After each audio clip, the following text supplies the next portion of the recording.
I would like to address some of the issues I have found in working with the inner child through the MAP method.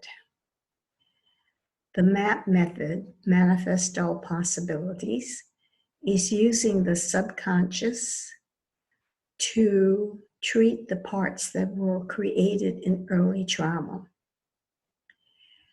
Much like the inner child work that I do, we start with the idea that no one escapes in being human from an experience of separation. This means that from the earliest, possibly since conception, but especially through birth and the first 5 years of life, each of us experience feeling separate from what we truly need and want. We need constant care, someone to attend to our needs, whether we're wet or hungry or need to be held. And in this situation, many things can happen to interrupt that for a minute, hours, or days. In my particular situation, my twin sisters were born 2 years and 3 months after me, which means at that time of their birth, my life really changed. I was not the child who had everyone's attention. Others, besides the birth of a sibling, may experience things like adoption, being taken away from your birth mother. And that is a separation from an experience of being so close physiologically, emotionally, in the womb. So that can create a sense of separation. Another, as I have discovered with my clients, is a death in the family or sickness. One experienced her sister getting polio. Another one, this younger brother, died on the day of her confirmation when she was feeling so wonderful and so celebrated. The death of her brother made her feel responsible for that situation. And that's the next thing that I want to address. This is what happens when the young child experiences the trauma.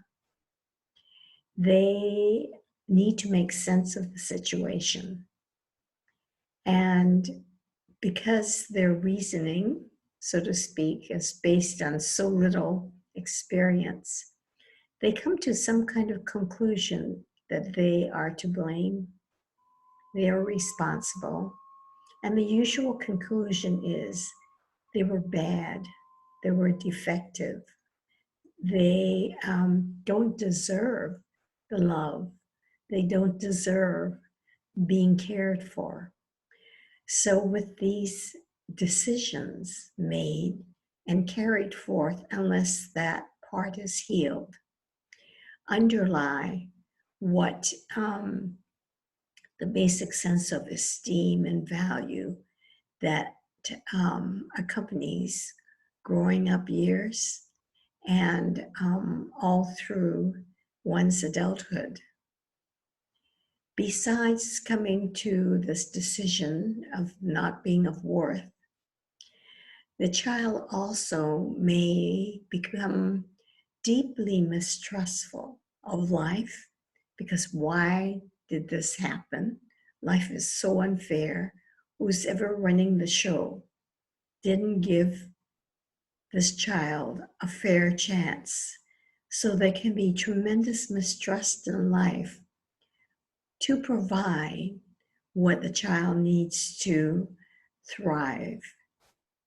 So the child settles for just surviving. And in that, they, depending on their spirit and personality, may decide to become fiercely self-reliant and independent. I'm one like that, for example. I tell the story in my group of how I was celebrating my daughter's graduation, and we were snorkeling off the coast of Kauai from a boat. And we, carefree, had a wonderful time getting set and going out. But about a minute after we were out there, I suddenly remembered I hated deep water.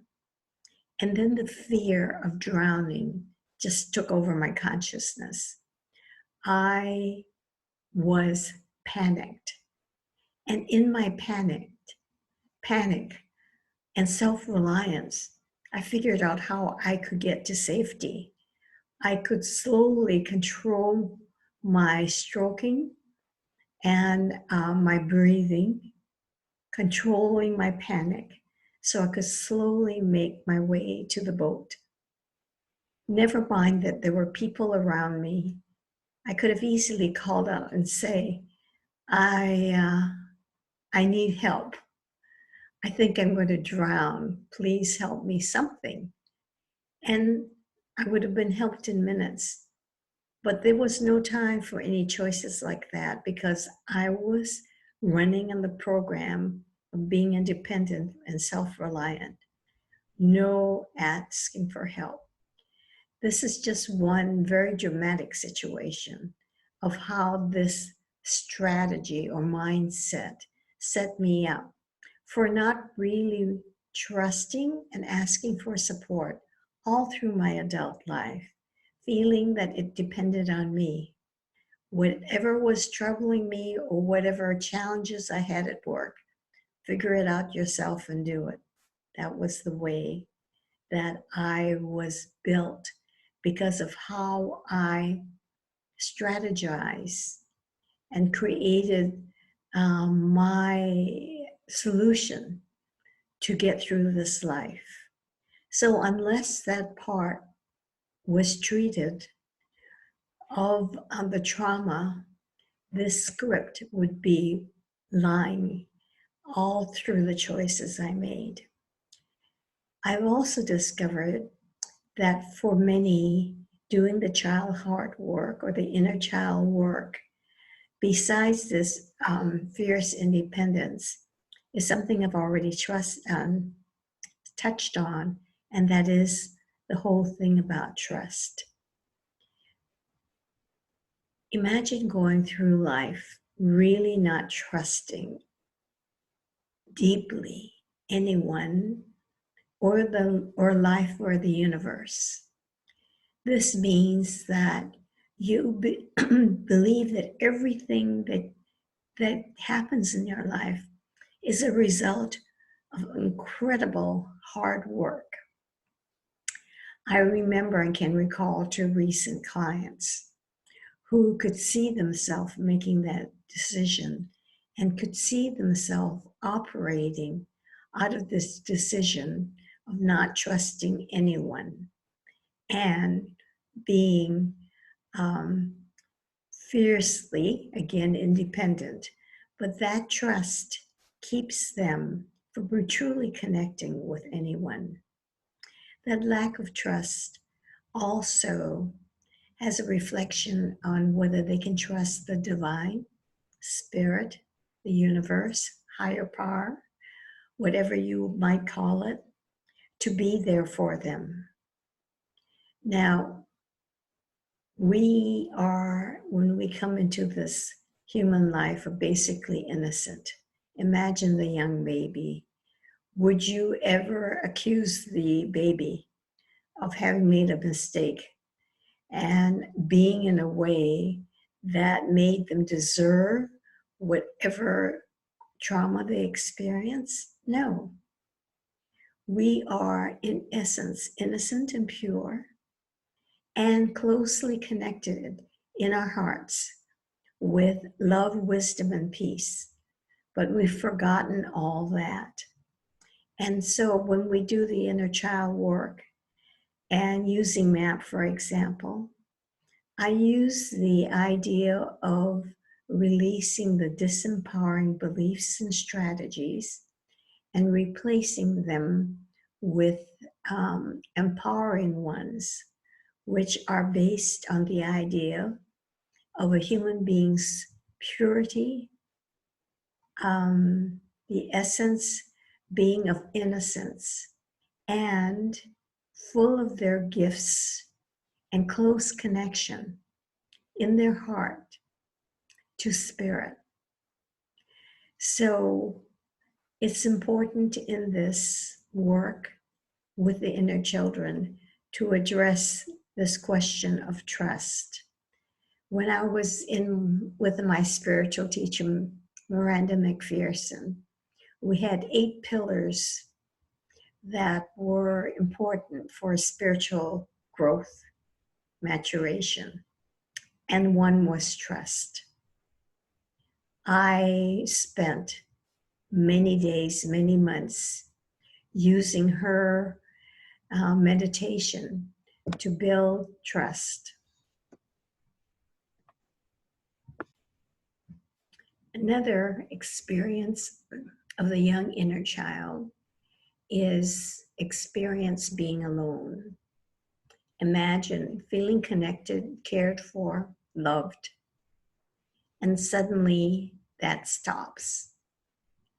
And the young child feels alone, abandoned, rejected.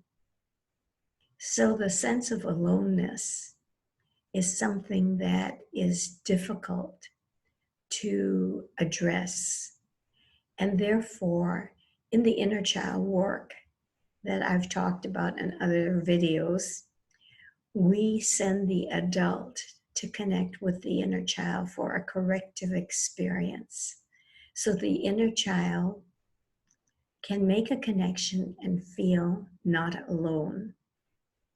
And that experience is tremendously important because it then allows the inner child to reveal their hurt, their rage, their fears.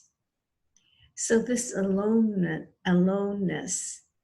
is addressed in doing the map work as we treat the parts that were traumatized, in particular, the part that believed that he or she is alone to deal with life, and the fears that come, and the fears that would be overpowering in any kind of decision as an adult, a decision to move forward, because that means moving into the unknown, to change, and to trust that everything is going to be fine. From a spiritual point of view, the constancy of spirit, of love, that is the assurance we get. We are never abandoned. God, the divine mother, father, spirit, is always there.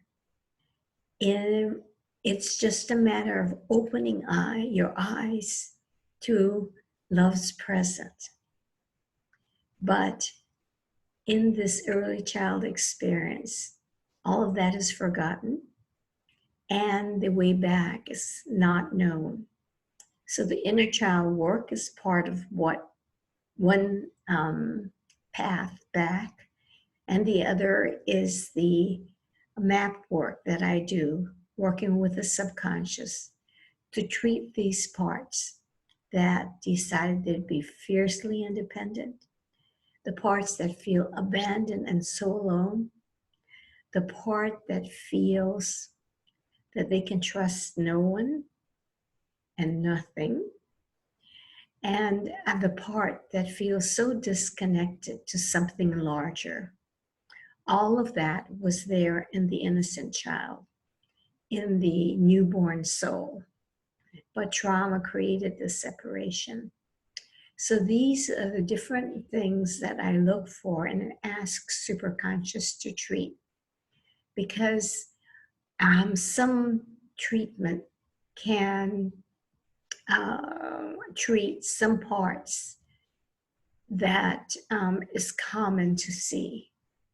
But to move to treat the parts that are hanging on because they believe that it's up to them how life is going to be transformed. And if they let go of their beliefs and strategies, they would be lost. This is some of the issues that can be dealt with, especially with the map work that I do.